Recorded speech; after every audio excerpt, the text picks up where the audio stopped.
உண்மையிலே என்ன நோக்கத்துக்காக வந்து பார்த்தீங்கன்னா சென்ட்ரல் எலெக்ஷன் கமிஷன், அதாவது வந்து இப்போ ஸ்டேட் எலெக்ஷன் கமிஷன் டைரக்ஷன் கொடுத்து இதை வந்து செய்யணும்னு சொல்லும்போது, இங்கே வந்து ஆளும் வந்து இந்த விடியாத திமுக அரசு அவர்களுடைய அதிகாரிகளை கொண்டு மிரட்டி உருட்டி அதன் அடிப்படையில் வந்து இந்த ஒரு வெளிப்படைத்தன்மையோடு வந்து ஒரு வாக்காளர் பட்டியல் அமைகின்றதை வந்து ஒரு சிதைக்கின்ற வகையில் முழுமையான தன்னுடைய அசுர பலத்தை ஈடுபடுத்தி அதன் மூலம் மாவட்ட ஆட்சித்தலைவர்களால் நிர்பந்தப்படுத்தி வாக்காளர்கள் வந்து இந்த சேர்க்குற இந்த நிகழ்வுகளை வந்து சிதைக்கின்ற வகையில் தனக்கு வேண்டியவர்களுக்கு பாரம் கொடுக்க சொல்லியும் எங்களுடைய கட்சி வாக்குகள் இருந்தால் பாரம் கொடுக்க சொல்லாமல் இருப்பதும் இது வந்து இன்றைக்கு வந்து ஒரு வாய்மொழி உத்தரவாக இன்றைக்கு வந்து அரசிலிருந்து பிறப்பிக்கப்பட்டு அதன் அடிப்படையில் இன்றைக்கு வந்து மாவட்ட ஆட்சித்தலைவர்கள் இன்றைக்கு வந்து அந்த பணி செய்கின்றார்கள். அதாவது ஸ்பெஷல் இன்டென்சிவ் ரிவிஷன், தீவிர திருத்தம்.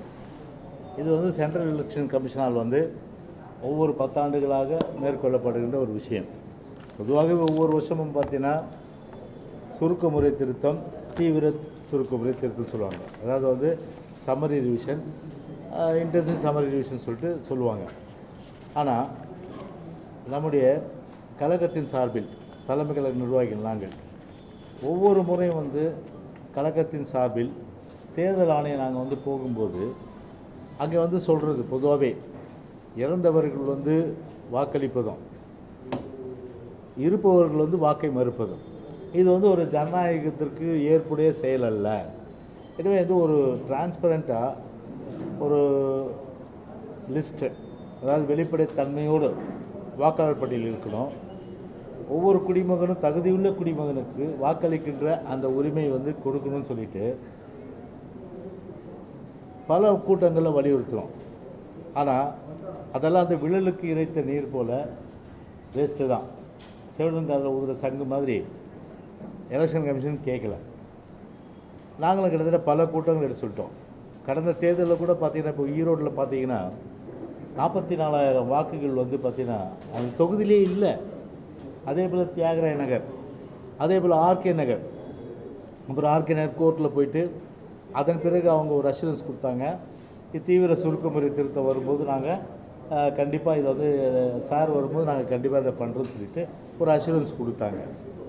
ஸோ எங்களை பொறுத்தவரையில் பார்த்திங்கன்னா சாரை நாங்கள் ஏன் வரவேற்கிறோம் அப்படின்றதுனா, முழுமையான ஒரு வெளிப்படைத்தன்மையோடு ஒரு பட்டியல் இருக்கணும் என்ற ஒரு அடிப்படையில் தான் நாங்கள் வரவேற்கிறோம்.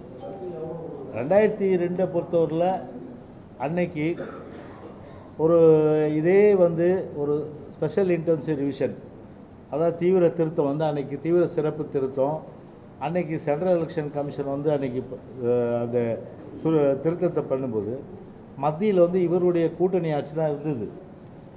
49 லட்சம் வாக்காளர்கள் அன்றைக்கு வந்து பார்த்திங்கன்னா முழுமையாக நீக்கினாங்க. அப்போ ஏன் வந்து திமுக வந்து அதற்கு எதிர்ப்பு தெரிவிக்கலை? அப்போ ஏன் திமுக வந்து 49 லட்சம் வாக்குகள் இறந்தவர்கள், குடிபெயர்ந்தவர்கள், விலாசம் இல்லாதவர்கள், டபுள் என்ட்ரி 2 இங்கேயும் இருக்கும் அங்கேயும் இருக்கும், ஒருத்தர் ஏ தொகுதியில் இருக்கும் பி தொகுதியில் இருக்கும், இப்படிப்பட்டவங்களும் அடையாளம் கண்டு எடுத்தாங்க. அதே முறையை வந்து இன்றைக்கி வந்து செய்யணும் அப்படின்றது தான் எங்களுடைய எண்ணம். அதனால் வந்து அந்த சாருக்கு பொறுத்தவரை அனைத்து இந்திய அண்ணா திராவிட முன்னேற்ற கழகம் முழு மனதோடு வரவேற்று அதன் அடிப்படையில் அவங்க உச்சநீதிமன்றம் அவங்க வேணான்னு போனாங்க, நாங்கள் வேணும்னு போயிருக்கோம். நாங்கள் அது ஒரு பக்கம் நீதிமன்ற தீர்ப்பு இருக்குது, நீதிமன்றத்துக்கு உட்பட்ட விஷயம், அதுக்குள்ளே போக விரும்பல.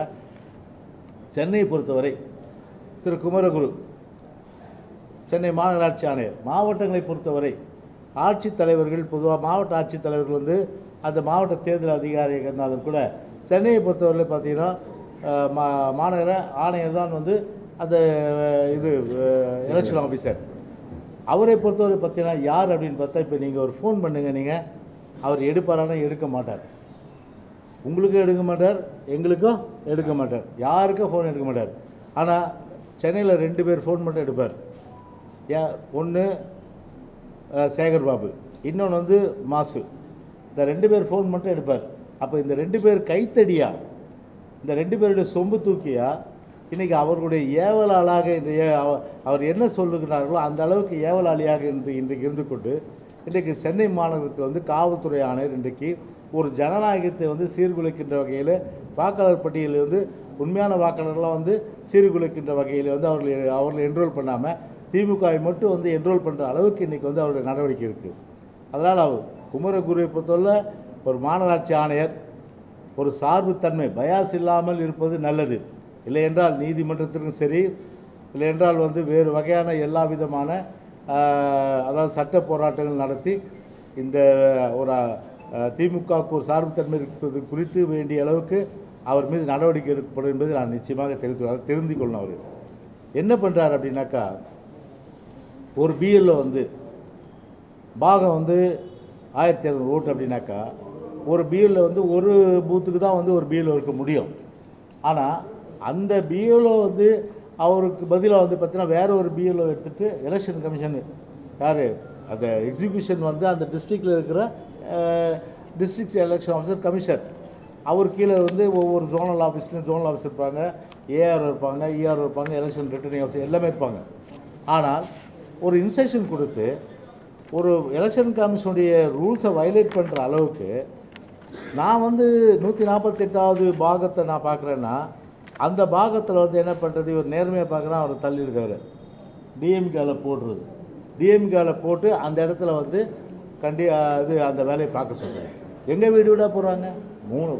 பொதுவாகவே எலெக்ஷன் கமிஷன் இன்ஸ்ட்ரக்ஷன்னா கொடுப்பதும் வாங்குவதும், கொடுப்பதும் பாரை கொடுப்பதும் பாரை வந்து வாங்குவதும் யாருடைய வேலைன்னா பிஎல்ஓட வேலை. அது மட்டும் இல்லாமல் வீடு வீடாக போகணும், அதுவும் வந்து பிஎல்ஓடைய வேலை தான். ஆனால் அசிஸ்ட் பண்ணுறது பிஎல்ஏ 2னுடைய வேலை. உதாரணத்துக்கு பார்த்தீங்கன்னா வந்து ஒரு 300 வீடு இருக்குது. இந்த வீட்டுக்கு வந்து அவர் வந்து போகலான்னாக்கா நம்ம பிஎல்ஓவை போய் சொல்லலாம், இந்த மாதிரி அந்த வீடை விட்டுட்டீங்க நீங்கள் போங்க அப்படின்னு சொல்லலாம். ஆனால் இப்போ என்ன நடக்குது சென்னையிலையும் தமிழ்நாடுனா, ஒரு கோயில் இந்த மாதிரி வந்து திமுககாரங்க வீடு, அந்த வீட்டில் உட்காந்துக்கிட்டு பிஎல்ஓவை வந்து மிரட்டி உருட்டி அவங்க கட்சிக்காரில் போட்டு அந்த ஃபார்மை வந்து முழுமையான அளவுக்கு இவங்க வாங்கிட்டு இவங்களே வந்து ஃபில்லப் பண்ணி கொடுக்குறது எப்படி வந்து ஜனநாயகம் அது. இது சென்னையிலேயே வந்து பல இடங்கள்லாம் நடந்துருக்குது. பல இடங்களில் பார்த்தீங்கன்னா வீடு வீடாக போகிறது கிடையாது. அதிகாரிகளை மிரட்டி வந்து வீட்டுக்கு போகாமல் இந்த மாதிரி வந்து அவங்க வந்து பல்காக வந்து பார்த்திங்கன்னா ஒரே இடத்துல உட்கார்ந்து செய்கிறது. தேர்தல் கமிஷன் ஒரு நல்ல நோக்கத்தோடு இருக்கின்ற ஒரு விஷயத்துக்கு அந்த நோக்கத்தை வந்து சிதைக்கின்ற வகையில் தான் இன்றைக்கு ஆளும் வர்க்கம் இன்றைக்கு செயல்பட்டு கொண்டிருக்கிறது. இதுக்கு சென்னையை பொறுத்தவரையில் குமரகுரு முழுமையாக வந்து பார்த்திங்கன்னா இந்த 2 அமைச்சரோட கைத்தடியாக மாறி அவர்களுக்கு வந்து ஒரு சேவை செய்கின்ற, திமுகவுக்கு சேவை செய்கின்ற சென்னை மாவட்ட திமுக செயலாளர் போல இன்றைக்கு குமரகுரு செய்வது கண்டிக்கத்தக்கது என்பதை தெரிவித்துக் கொள்கிறேன். ஒரு விஷயம் ஒரு ஆதாரபூர்வமாக சொல்லணும்னா, சோழிங்கநல்லூர் தொகுதி, அந்த சோழிங்கநல்லூர் தொகுதியில் முதல் நாள் பார்த்தீங்கன்னா கிட்டத்தட்ட பார்த்தா 13.36% ஃபார்ம் கொடுத்துட்டாங்களாம் டிஸ்ட்ரிபியூட்டடு. 2வது நாள் பார்த்தீங்கன்னா வந்து 31.49%, அதாவது 1,07,000 ஓட்டு அதிகம். ஆமாம், அதாவது 1,07,000 ஓட்டு. அதே போல் 3வது நாள் பார்த்தீங்கன்னா 56%. எப்படி ஜம்ப் ஆகிட்டு பாருங்க, எப்படி இவ்வளோ ஜம்ப் ஆகும்? சரி, கிராஜுவல் இன்க்ரீஸ் தான் இருக்கும் ஒழிய. ஆமாம் ஆமாம் ஆமாம் ஆமாம். அப்போ வந்து பிஎல் எங்கே போனார்? கட்சிக்காரர்கிட்ட கொடுத்துட்டு திருப்பி வாங்கிட்டார், அவ்வளோதான். இதில் வந்து எவ்வளோ தூரம் ஒரு உண்மை தெளிவாகுது. அப்போ ஃபஸ்ட்டு டே வந்து பார்த்தீங்கன்னா 13.36, second day 31.49%, second day. Third day வந்து பார்த்தீங்கன்னா உங்களுக்கு 56.21, கிட்டத்தட்ட 1,70,70,000 ஃபார்ம் கொடுத்துட்டாங்க ஒரே நாளில். 1,70,70,000 ஃபார்மு. 2வது நாள் பார்த்தீங்கன்னா உங்களுக்கு அது வந்து எல்லா தொகுதியிலையும் ஜம்பிங்.